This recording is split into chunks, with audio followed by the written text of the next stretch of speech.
there's a deeper philosophic issue over and above the history and the politics. And that one, again, is part of the context that's dropped and deliberately dropped and evaded.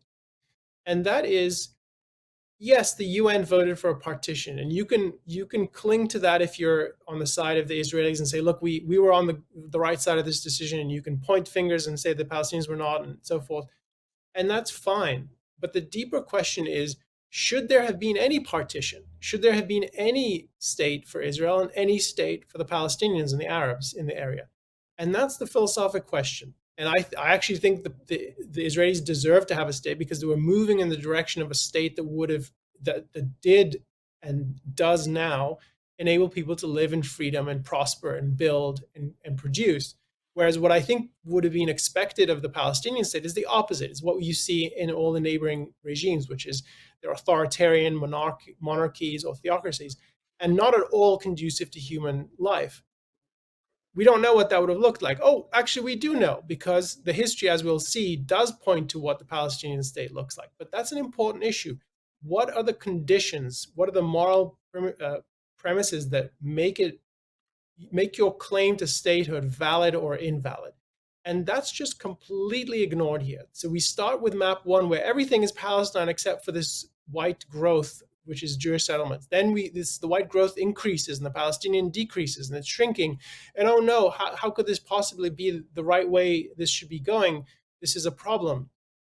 No, the real question here is, what are the conditions that human beings need in order to live in a society? What is a good society? What is a just society?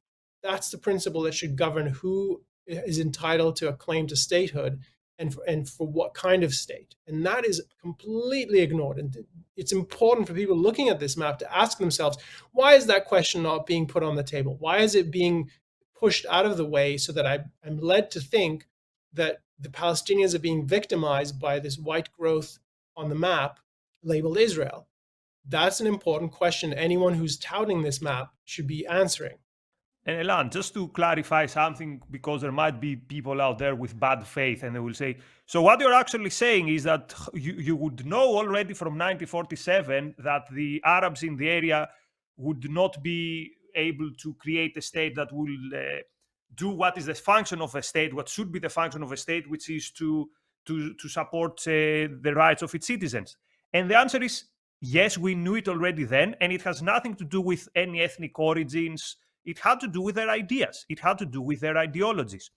All the surrounding states, all the Arab leaders, actually the goal was to throw the Jews to the sea. And that's not an exaggeration. That was an actually recorded and an actually the official goal. So why do at least I claim that it's questionable whether the Arabs should have taken a state, and you say maybe they shouldn't, is because of what they were up to already.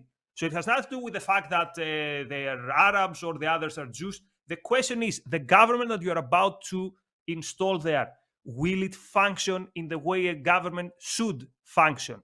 And I think this is something very original that we bring to the table, that objectivists bring to the table, that this is not about ethnicity. So who was there 2,000 years ago? Why did the Jews have a state and the Arabs have not a state?